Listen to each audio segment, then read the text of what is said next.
So guys, you can see I'm back in my office, my messy recording studio. I've been buying a few different things to improve this overall setup, and I've got a few other things that I'm buying over the next few weeks to try and improve the setup.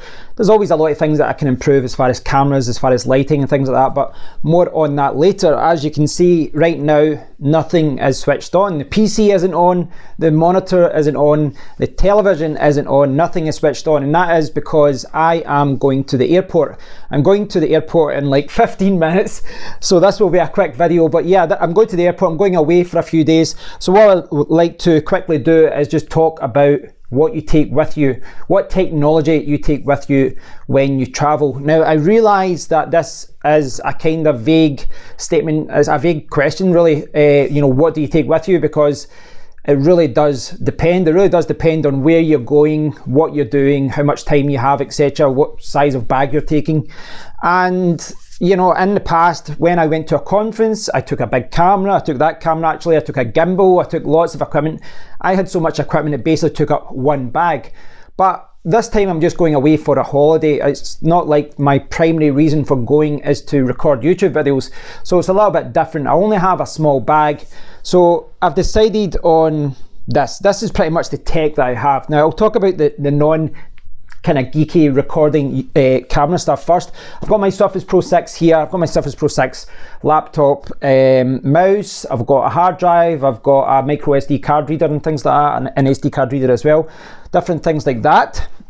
For recording, I'll talk about that in a second, like I said, but passing time on the plane, I do have my Kindle, which I've probably not used enough, but I've got a few books on that I can read. Now, as far as gaming goes, and I sometimes play games at night time when I'm away, but generally speaking, it's for the actual traveling. It's for sitting on a plane, sitting on a train, etc. Yes, I could have taken my Switch. Very easy to take my Switch. It's not like it's the biggest device out there, but I've not opted for that, or the 3DS, or the Sony PSP. I have went for this. I have went for the Game Boy Micro. My tried and tested Game Boy Micro. And the reason I always kind of end up going back for this for traveling is that it fits in your jeans pockets very, very easily. I don't have to put it into my bag, which means that it's just easier to take out and just play a quick game and then, you know, put it back in. It's quite quick at charging as well.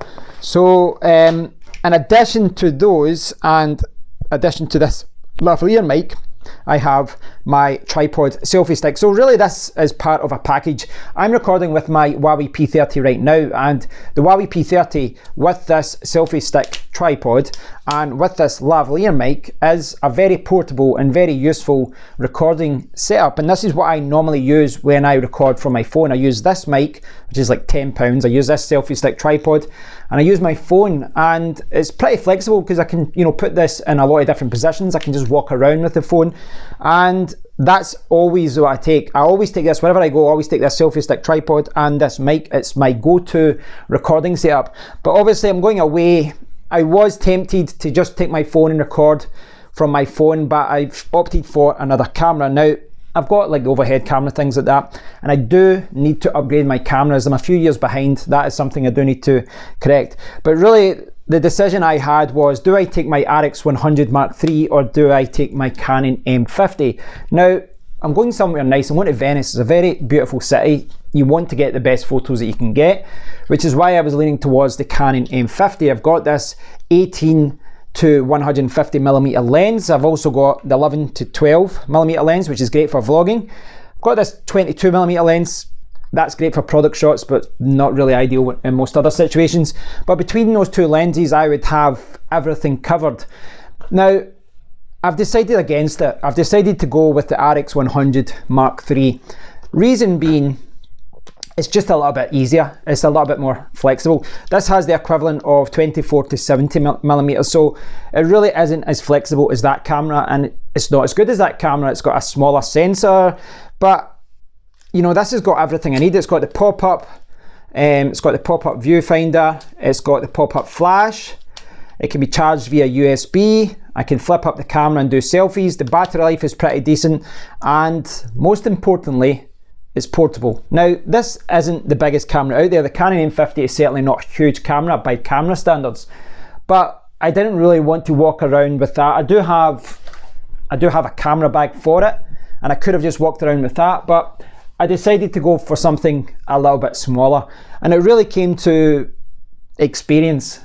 When I was walking about with this camera at a conference, I had 2 or 3 lenses in the bag, and I was constantly taking photos, constantly taking videos, and that was the right camera for the job. But I really don't want to be walking around all the time with this bag around me. This camera is a lot more portable, it's a lot lighter, and it's not as good. It really isn't as good, but it's certainly a great camera. It still remains a great camera. This is like 5 years old, but it's still amazing. It's still fantastic, the shots this can take. And you know, it's the old cliche, the old statement that says that the best camera is the one that you've got, it's the one that's in your pocket. And I know myself that as good as that one is with the extended lens and the zoom and all that, the camera you're going to use is the one that you know that's easy to take around with you. It's lighter, it's more portable, and I am more likely to take more photos and more videos with this because of that. It's not as big, it's not as bulky, it's not a pain in the ass to carry around. That's basically it. Now, as I was saying, most of my cameras, the Canon M50 is only a year old. That's probably my newest camera, but I have thought about upgrading this. I think that I'm a little bit late to the game. If I'd really thought about this a few weeks ago, I probably would have upgraded to one of the later versions of this, the 6 or the 7, or perhaps pick up the new Canon G7X, G7X Mark II, I think, Mark III, sorry, that's out. So I think I will upgrade my point and shoot, my compact. I think I'll upgrade that at one point. I'm a big fan of that, and you know, it is a reminder that you can take all of this technology with you, but it's a pain to carry about. My laptop is essential because of work. The Kindle and the Game Boy Micro is really just to kill time on the plane. My triple power bank, probably could have got something a little bit smaller, but it's not. You know, I put this in a little carry case, this little thing here, so it's not a pain to carry it around. But really the big decision for me in this trip, I knew I wasn't going to take a ton of stuff, so really it came down to whether I took the small camera or the larger camera. I've decided to opt for the compact. But, you know, it does depend on what trip you're going, how much time you're spending there, what you're trying to do when you're there. For what I'm doing, the little point and shoot is the way to go. And you know, this has been one of the best cameras I've ever bought, guys. It really has. It's a fantastic camera, and you can pick it up really cheap now, second hand. And I bought mine second hand as well years ago. So thanks for watching, guys. I'll do an update when I'm in Italy, but I just wanted to give you a quick overview of what I'm taking, because you see a lot of videos about that, you know, what tech is in the bag and all that when you're traveling. And I do think it is different. If I was going to a tech conference, I'd be taking much more equipment and more powerful equipment, larger equipment. But for a little holiday, I think the RX100 just coupled with your phone, a tripod and a little basic mic, it really is all you need. Thanks for watching, guys. Please stay tuned for next week. I will be back. I will be doing more game streaming. I will be doing more product reviews. But thanks for the continued support, and I will do some more live streams very, very soon. Until then, take care.